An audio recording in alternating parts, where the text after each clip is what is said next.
आप देख रहे हैं सुधीर हब। मिस्टर सुधीर के साथ ऐसी ही भूतिया कहानी सुनने के लिए हमारे चैनल को सब्सक्राइब जरूर करें। तो चलिए बढ़ते हैं आज की कहानी की ओर। दोस्तों, भारत के छत्तीसगढ़ राज्य में एक नहीं बल्कि कई ऐसी बेहतरीन जगह है जहां हर साल लाखों सैलानी घूमने के लिए पहुंचते हैं। खासकर मानसून के टाइम लोग फैमिली पार्टनर या फिर अपने दोस्तों के साथ घूमने के लिए पहुंचते हैं। यहाँ की सांस्कृतिक विरासत और प्रकृति का नज़ारा और बेहतरीन झरने, घने पहाड़, ये सब सैलानियों के लिए आकर्षण का केंद्र है। लेकिन इन सभी से हटकर आज हम इस वीडियो में आपको छत्तीसगढ़ के एक खौफनाक कहानी के बारे में बताने जा रहे हैं। दोस्तों, ये कहानी हमारे साथ राघव जी ने शेयर की है, जो कि पंजाब के निवासी है।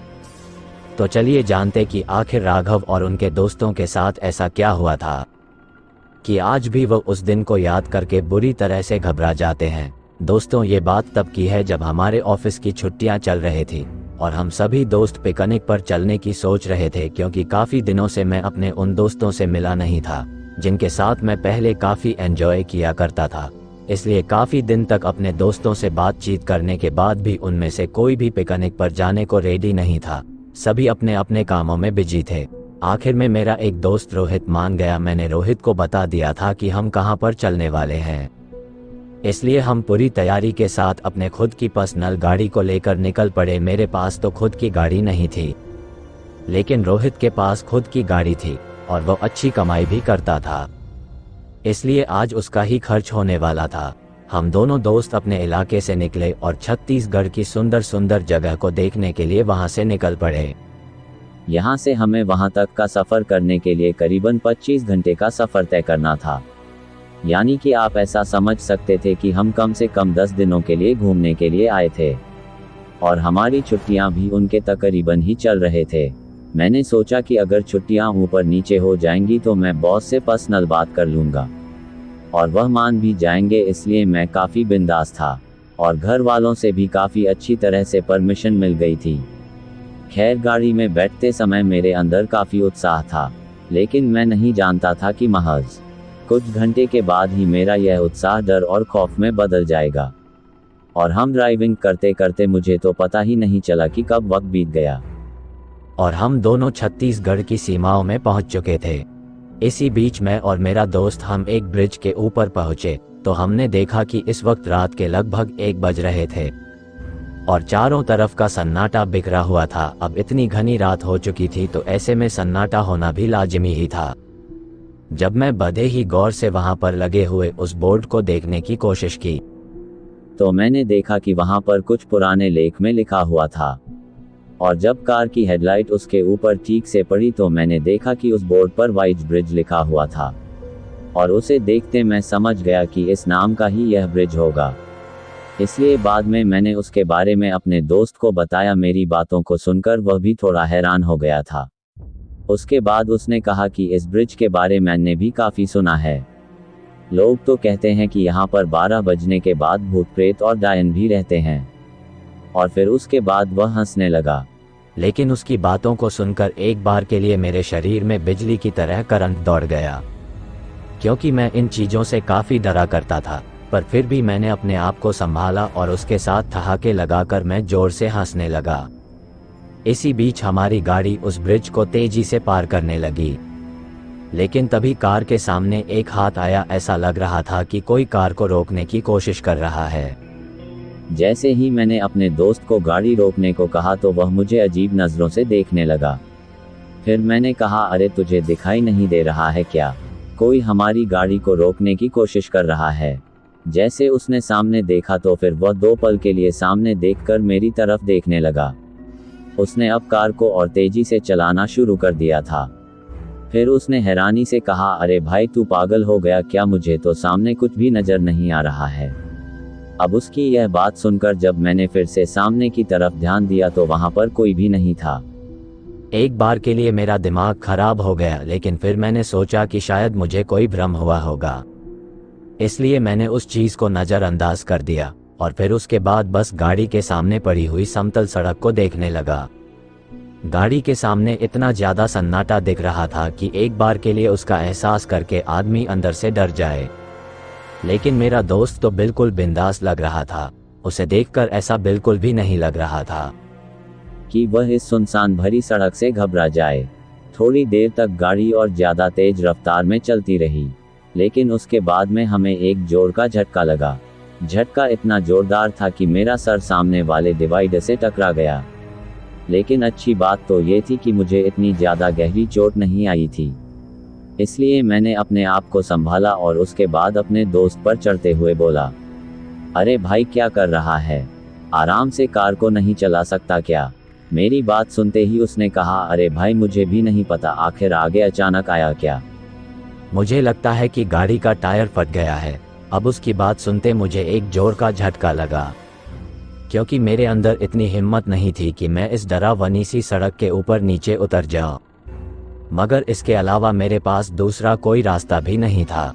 इधर जैसे मेरे दोस्त को पता चला कि गाड़ी का टायर फट सकता है, तो वो तुरंत गाड़ी से नीचे उतर गया, और उसके बाद मुझे भी लगा कि मुझे भी नीचे उतर कर देखना चाहिए कि आखिर मामला क्या है। फिर मैं जैसे नीचे उतरा तो मैंने देखा कि सच में गाड़ी के टायर के ऊपरी हिस्से में गहरी चोट आई थी, और अब वह फटने जैसा हो गया था। फिर उसके बाद मुझे मेरे दोस्त ने बताया कि टायर में बहुत ही बड़ा पंचर है, और ऐसे में हमें टायर चेंज करना होगा। फिर उसके बाद वह गाड़ी के अंदर गया और जग को लेकर आया। उसने जग वगैरह लगाया और गाड़ी के टायर को चेंज करने की कोशिश की। हालांकि आज से पहले मैंने कभी भी कार का टायर चेंज तो नहीं किया था, लेकिन थोड़ा बहुत एक्सपीरियंस तो मुझे भी था, इसलिए मैं भी टायर चेंज करने में उसका साथ दे रहा था। फिर कुछ देर तक हमने मशक्कत की और उसके बाद हमने गाड़ी के टायर को चेंज कर दिया।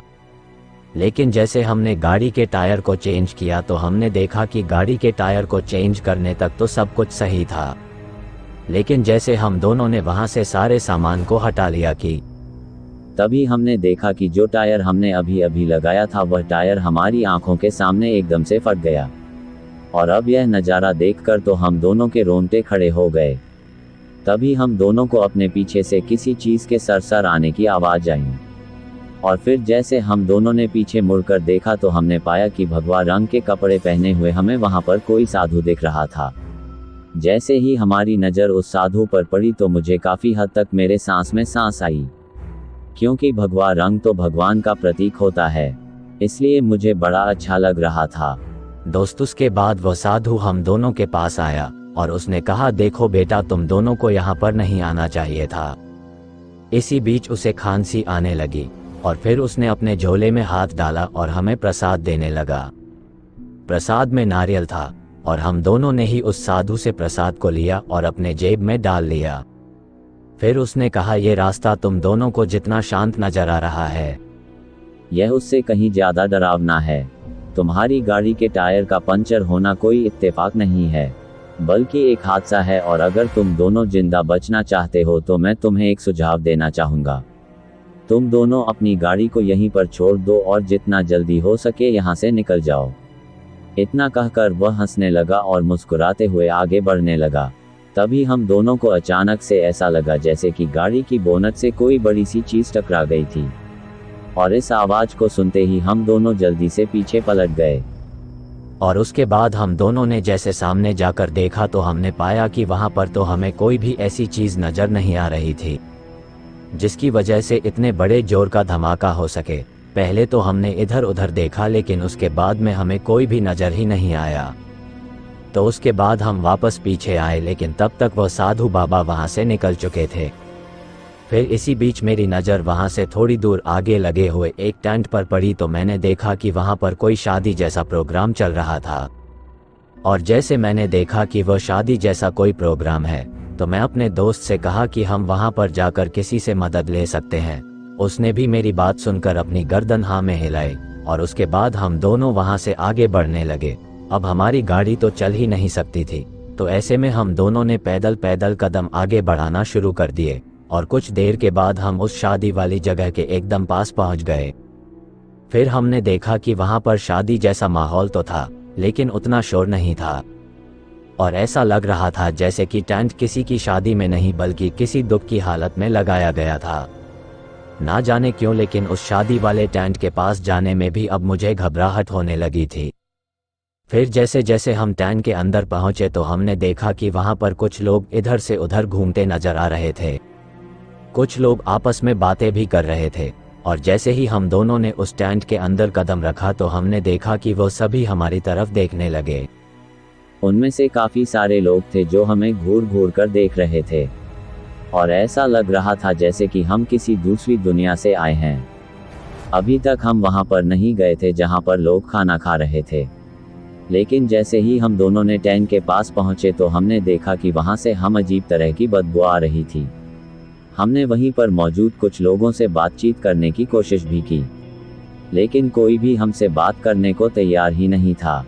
और फिर कुछ देर तक हम दोनों इधर से उधर घूमते रहे। फिर उसके बाद वहीं पर बड़ी सी कुर्सी को ऊपर हम जाकर बैठ गए। तभी मेरे दोस्त ने कहा, यार मुझे थोड़ी भूख लगी है, तो हम एक काम करते हैं, थोड़ा खाना वाना खा लेते हैं। अब उसकी बात सुनकर मैंने भी हामी भर दी, और वहां से हमने एक प्लेट उठाई और उसके अंदर मिठाई डलवाने के लिए वहीं पर खड़े लोगों के पास पहुंचे। लेकिन जैसे हमने वहां की मिठाई को देखा तो मेरा पूरा बदन कांप गया था। दरअसल हमने देखा कि वो मिठाई नहीं थी, बल्कि सारे जगह पर चिकन ही चिकन था, और वह एक अजीब सा ही चिकन था जिसमें मुझे इंसानों की उंगलियां दिख रही थी। और ये देखते मैंने अपने दोस्त को रोक दिया, क्योंकि मैं समझ गया था कि यह स्थान बहुत ही ज्यादा खतरनाक है। और उसके बाद मैंने उससे कहा कि हमें यहाँ से निकलना है, और अगर हम नहीं निकल पाए तो थोड़ी देर के बाद हम दोनों की लाश यहाँ से निकलेगी। अब मेरी बात सुनकर वह हैरान हो गया था, लेकिन उसके बाद मैंने उसे सारी बात बताई, और फिर मौका पाते ही हम दोनों ने धीरे धीरे वहां से निकलना शुरू कर दिया।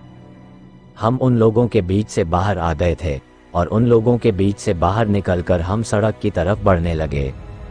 लेकिन तभी मेरी नज़र अपने पीछे की तरफ पड़ी तो मैंने देखा कि जिन लोगों से हम अभी अभी निकल कर आए थे उन्होंने तेजी सब हमारी तरफ बढ़ना शुरू कर दिया था। और जब मैं बड़े ध्यान से लोगों को देखा तो मैंने पाया कि उन सभी के पैर पीछे की तरफ पलटे हुए थे। अब ये नज़ारा मुझे तब नजर आने लगा जब वह सभी एक बल्ब की रोशनी में पहुंचे, और हम दोनों को समझने के लिए इतना काफ़ी था।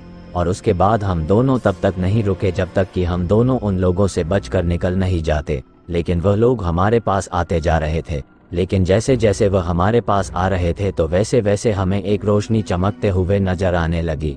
हमें ऐसा लग रहा था कि हमारे आजू बाजू में कोई लाइट जैसी चीज चमक रही है। लेकिन उसके बाद मुझे अपनी जेब में कुछ जलने जैसा महसूस होने लगा, और जैसे ही मैंने अपनी जेब की तरफ देखा तो मैंने पाया कि हमारी जेब के अंदर से हल्की हल्की रंग की रोशनी आ रही थी, और इस रोशनी की वजह से वे लोग हमें छू भी नहीं पा रहे थे। बाद में जैसे हमने अपने हाथों को अपने जेब में डाला तो मैंने पाया कि हमारे हाथों में वही प्रसाद था जो उस साधु बाबा ने हमें दिया था। और यह जानकर हमें बड़ा अच्छा लगा। लेकिन बाद में हम किसी तरह से वहां से बचकर एक फैक्ट्री के पास पहुंच गए। हालांकि रात में वह फैक्ट्री बंद हो चुकी थी, लेकिन वहां पर इक्के दुक्के लोग घूमते हुए नजर आ रहे थे। तो हमने उन्हें सारी बात बता दी, और हमारी बातों को सुनने के बाद उन्होंने बताया कि वह सड़क हॉन्टेड है और उसके ऊपर इस तरह के हादसे होते रहते हैं। शायद आपके साथ भी कोई ऐसा ही हादसा हुआ होगा। वहां पर सबसे बड़ा कांड तो यही होता है कि वहां पर भूतों की शादी होती है, जो अक्सर लोगों को रात के वक्त दिखाई दे जाती है। दोस्तों, ये सुनकर एक बार के लिए मेरे पसीने छूट गए थे, लेकिन फिर मुझे उस प्रसाद की बात याद आई तो मैं अपनी जेब में हाथ डाला। तब मेरे जेब में कोई भी प्रसाद नहीं था, और न ही मेरे दोस्त की जेब में। सच में ये सब काफी अजीब था। खैर, उस दिन हम दोनों दोस्त जिंदा बच गए, यही हमारे लिए काफी बड़ी बात थी। तो दोस्तों, इस कहानी में बस इतना ही। तब तक के लिए अपना ख्याल रखें।